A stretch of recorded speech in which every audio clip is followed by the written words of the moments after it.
Hi കൂട്ടുകാരെ, കലിജാസ് കിച്ചണിലേക്ക് എല്ലാവർക്കും സ്വാഗതം. നമ്മളിന്നിവിടെ റെഡിയാക്കുന്നത് കൊഴുവയും മുരിങ്ങയ്ക്കയും കൂടെ ചേർത്തിട്ടുള്ള ഒരു കറിയാണ്. ഇത് ഊണിന് നല്ല ഒരു കറിയാണിത്.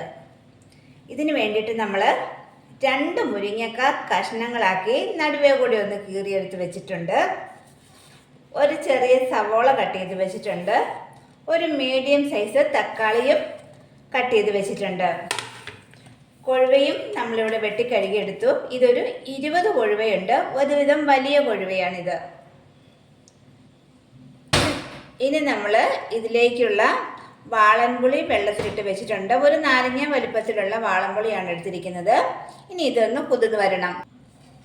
ഈ കറി നമ്മൾ വറുത്തരച്ചാണ് ചെയ്യുന്നത്.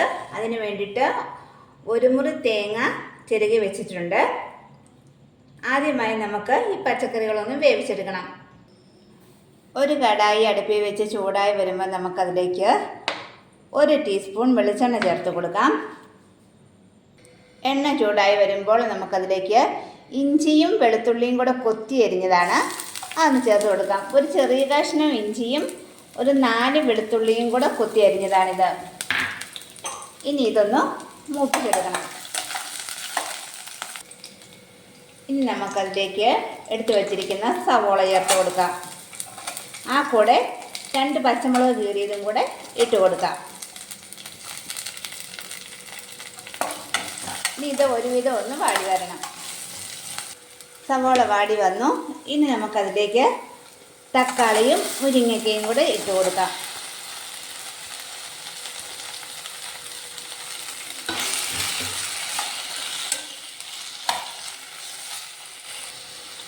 ഇതിലേക്ക് ആവശ്യമായ ഉപ്പും കൂടെ ചേർത്ത് കൊടുക്കാം.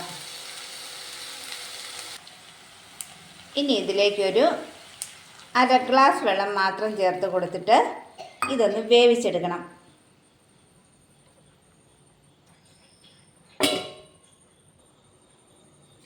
പച്ചക്കറികൾ വെന്ത് വരുന്ന സമയം കൊണ്ട് നമുക്കിതിലേക്കുള്ള അരപ്പ് റെഡിയാക്കി എടുക്കണം. അതിന് വേണ്ടിയിട്ട് ഈ തേങ്ങ ഒന്ന് വറുത്തെടുക്കണം. ഒരു പാൻ അടുപ്പിൽ വെച്ച് ചൂടായപ്പോൾ 1/2 ടീസ്പൂൺ വെളിച്ചെണ്ണ ഒഴിച്ച് കൊടുത്തിട്ടുണ്ട്. ഇനി അതിലേക്ക് നമ്മൾ എടുത്തു വച്ചിരിക്കുന്ന തേങ്ങ ചേർത്ത് കൊടുക്കാം. ഇത് 1 മുറി തേങ്ങയാണ് നമ്മൾ എടുത്തിരിക്കുന്നത്.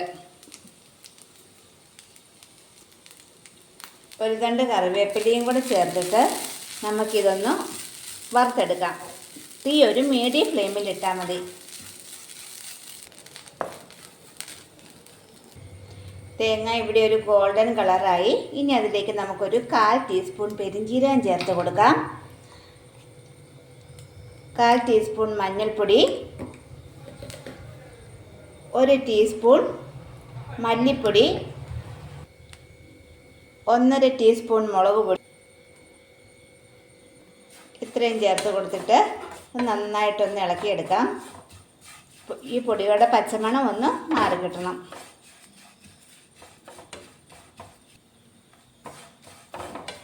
ഇനി നമുക്ക് തീ ഓഫ് ചെയ്ത് കൊടുക്കാം.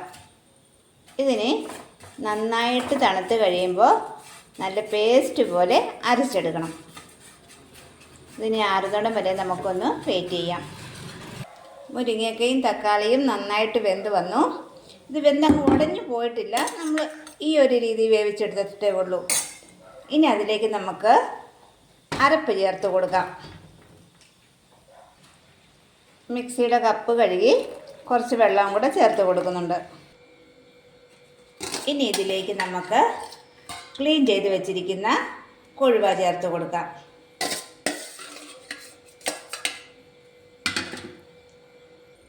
ഇനി നമുക്കിതിലേക്ക് പുളിവെള്ളം കൂടി ചേർത്ത് കൊടുക്കാം.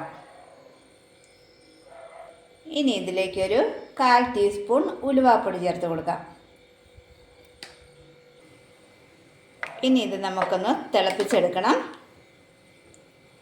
തിളച്ച് വരുന്നിടം വരെ ഹൈ ഫ്ലെയിമിൽ ഇട്ടാൽ മതി. പിന്നെ ഒരു 5 മിനിറ്റ് മീഡിയം ഫ്ലെയിമിലും കൂടി ഇട്ട് ഈ കൊഴുവ വേവുന്നിടം വരെ ഒന്ന് വേവിച്ചെടുക്കണം. കറി ഇവിടെ തിളച്ച് വന്നു. ഇനി നമുക്കിതൊരു മീഡിയം ഫ്ലെയിമിലേക്ക് ആക്കിയിടാം. ഒരല്പം ഉപ്പിൻ്റെ കുറവുണ്ട്, അതും കൂടി ഒന്ന് ചേർത്ത് കൊടുക്കാം. ഇനി ഒരു 5 മിനിറ്റ് മീഡിയം ഫ്ലെയിമിൽ കറി നന്നായിട്ട് ഇവിടെ കുറുകി മീനും ഇപ്പോൾ വെന്ത് വന്നിട്ടുണ്ട്. ഇനി നമുക്കിതിനൊന്ന് താളിച്ചൊഴിക്കണം. ഒരു പാൻ അടുപ്പിൽ വെച്ച് ചൂടായി വന്നപ്പോൾ അതിലേക്ക് 1 ടീസ്പൂൺ വെളിച്ചെണ്ണ ഒഴിച്ച് കൊടുത്തിട്ടുണ്ട്. എണ്ണ ചൂടായി വരുമ്പോൾ നമുക്കിനി ഒരു 1/2 ടീസ്പൂൺ കടുകിട്ട് പൊട്ടിക്കാം. ആ കൂടെ ഒരു 2-3 വറ്റൽമുളക് നുറുക്കിയതും കൂടെ ഇട്ട് കൊടുത്തിട്ടുണ്ട്. 2 തണ്ട് കറിവേപ്പിലയും കൂടെ ചേർക്കാം. ഇനി ഇത് നമുക്ക് റെഡിയായി വെച്ചിരിക്കുന്ന കറിയിലേക്ക് ചേർത്ത് കൊടുക്കാം. നമ്മുടെ കറി ഇവിടെ റെഡിയായി. വീഡിയോ ഇഷ്ടമായാൽ എല്ലാ കൂട്ടുകാരും ലൈക്ക് ചെയ്യാനും ഷെയർ ചെയ്യാനും സബ്സ്ക്രൈബ് ചെയ്യാനും മറക്കല്ലേ. അടുത്ത വീഡിയോയുമായി നമുക്ക് വീണ്ടും കാണാം. എല്ലാവർക്കും താങ്ക് യു.